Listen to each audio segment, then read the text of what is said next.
Accueillons donc maintenant Simon Donner. So now we're going to welcome Simon Donner, who is a researcher and professor on climate change science at the University of BC, and he's also a member of the NZAB. So welcome.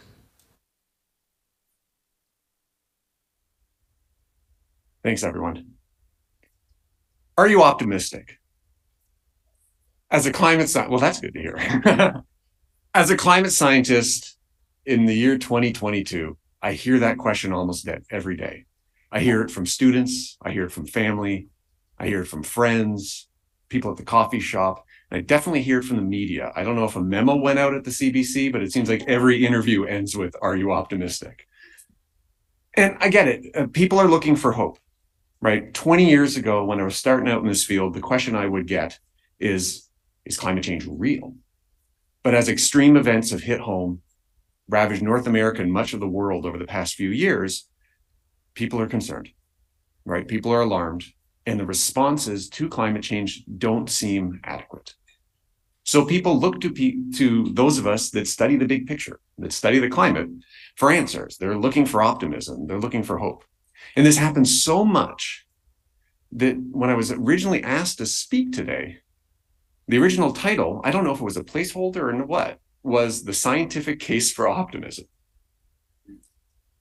But I asked to change the title, and I've changed it to The Scientific Case for Courage. Now, don't get me wrong, I am optimistic about climate action, but I do generally tend to be an optimistic person. I changed the title because successfully addressing climate change is not about optimism or pessimism of climate experts or of anyone here in Canada. Addressing climate change and getting to net zero is about courage. The planet is warming faster than at any point in the history of human civilization. And I don't say that sentence lightly. I'm a scientist. This is based on the data of reconstructing temperature going back 12,000 years, right? The planet will continue warming until we stop adding greenhouse gas emissions to the atmosphere. But to stop that, we need the courage to uproot old systems and old ways of doing things. We need the guts to take a new path. So to show what this means for climate policy, especially for climate policy here in Canada, and in the spirit of courage, I'm going to try something courageous today. I'm going to try to show you a graph. So let's see if this works. Possibly. I thought that cue would do it. Not yet. Anyways, graph is coming. So this is, again, courage. There are risks to addressing climate action. And we're sliding through a few things, but we're going to get there.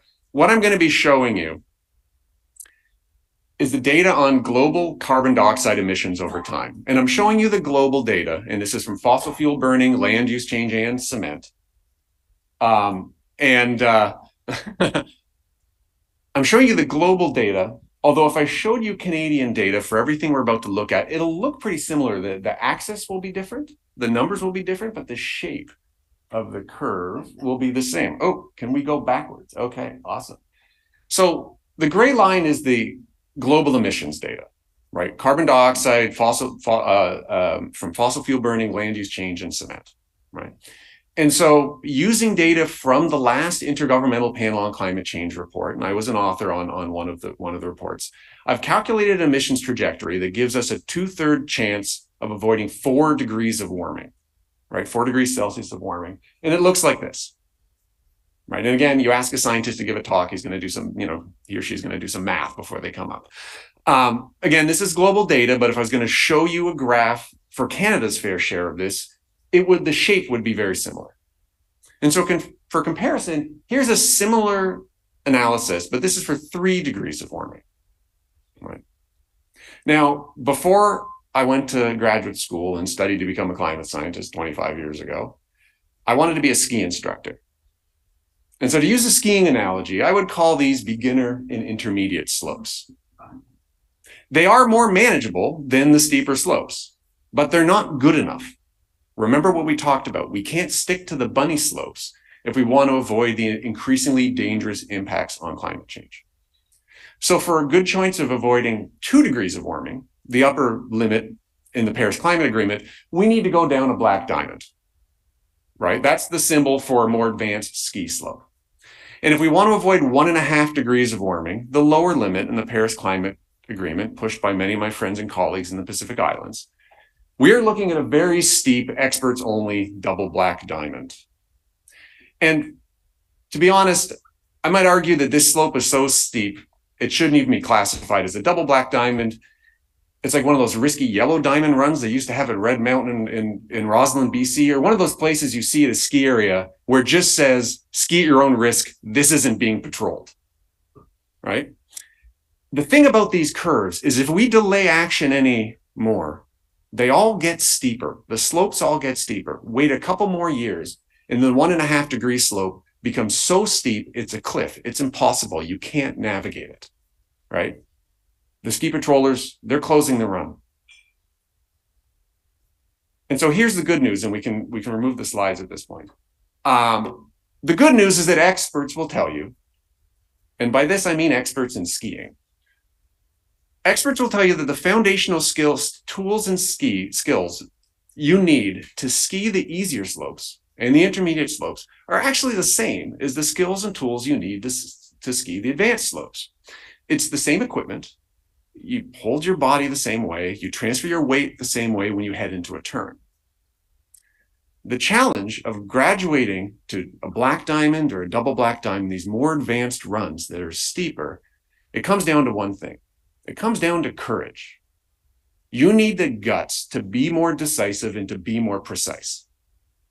When you're on a double black diamond run, there's very little margin for error. So when there's an opening on the slope, the bump's in the right place, the divot's in the right place, and you can turn your skis, you have to turn your skis. You have to move and you have to do it with force.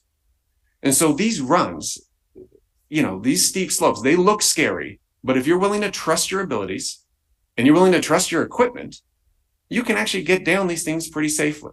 And trust me on this, as I mentioned, I've actually been skiing for longer than I've been doing climate science. And so my concern is that right now on climate policy in Canada and in other countries around the world, we're at the top of the mountain and we're choosing what slope to take. The longer we stay there, the more the snow is going to melt, right? We already have, though, a lot of the foundational policy tools, right? And today is about climate policy. This includes, in Canada, the carbon pricing system, which is the core of climate policy in Canada. It was a recommendation from academic economists. Some of them are sitting here in this room.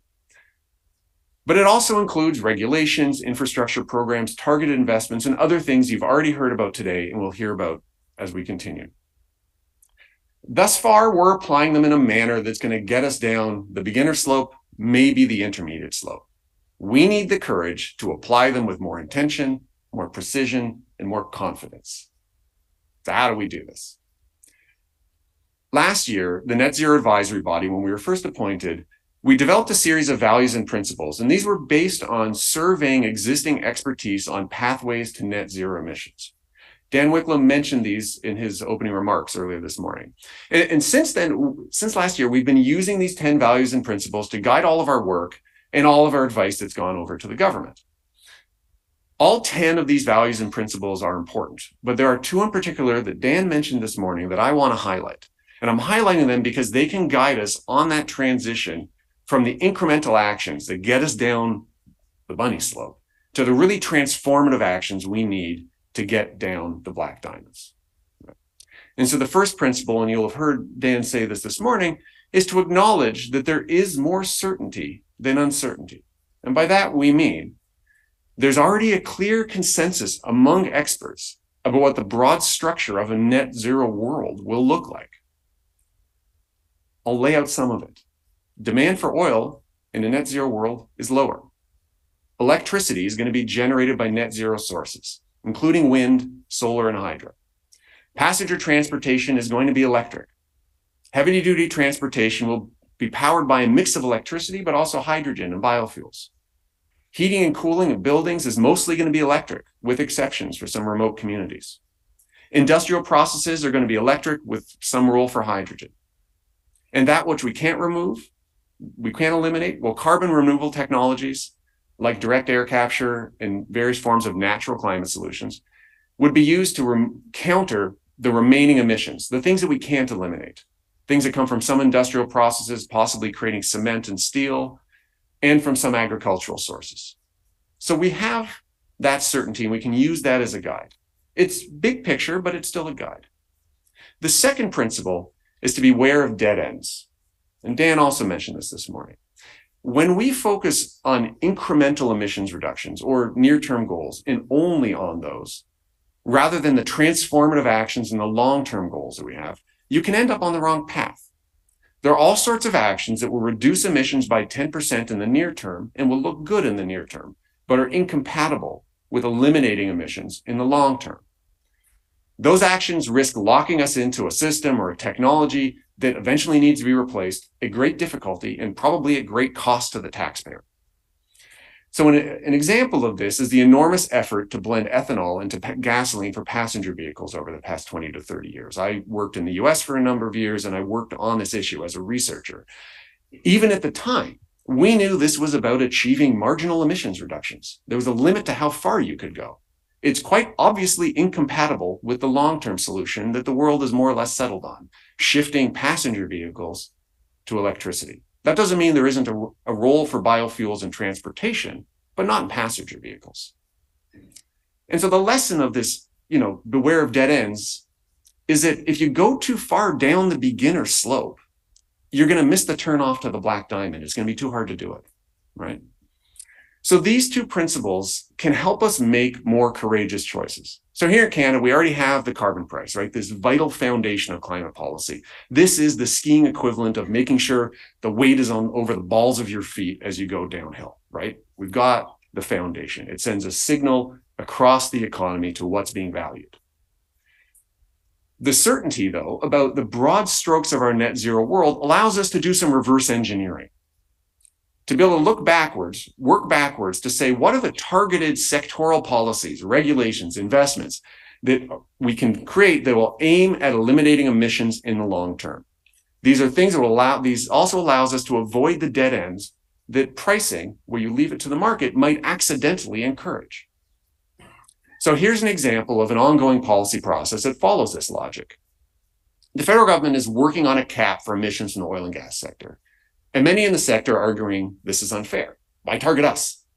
And first, to be clear, despite you might read in the opinion pages of some of our national newspapers, the sector's not being uniquely targeted. Other sectors also have policies that will force emissions reductions, right? There's a zero emissions vehicle mandate for 2035. Right? So the more honest question is, why use a cap? And in an article that's up on the Net Zero Advisory Bodies and the Climate Institute's website, here's the argument. Oil and gas emissions have rose 20% since 2005, where emissions from almost every other sector of the Canadian economy declined. Without a cap on emissions, there's a risk of further investment in carbon-intensive projects that could, as we've talked about, lock in future emissions and be incompatible with the expected long-term decline in oil demand in a net zero world. Without a cap, there's a risk of missing that turnoff to the black diamond, or making that turnoff really costly for taxpayers and for workers. And so these two principles, I recognize, raise the prospect of industrial policy or industrial strategy, which I know you're not supposed to talk about in Canada. Well, guess what? And we're going to hear about this, I think, in the next panel. Industrial policy has not scared our neighbors to the south.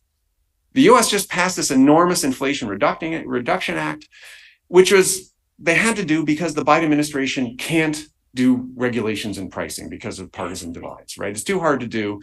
So the Biden administration ditched its skis, grabbed a snowboard, and said, we're going to try to get down the hill another way, right? It's probably not enough, but there are still lessons that we can learn from this. We can learn about the value of really targeted actions, right?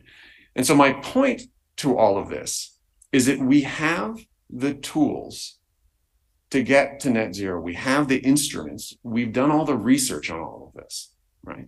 Just in the same way somebody who's been taking ski lessons for years and only does intermediate runs has what it takes to get down the black diamond. The next few years is about us mustering up the courage to use those tools and to do so with force, with intention, and with precision. Thank you.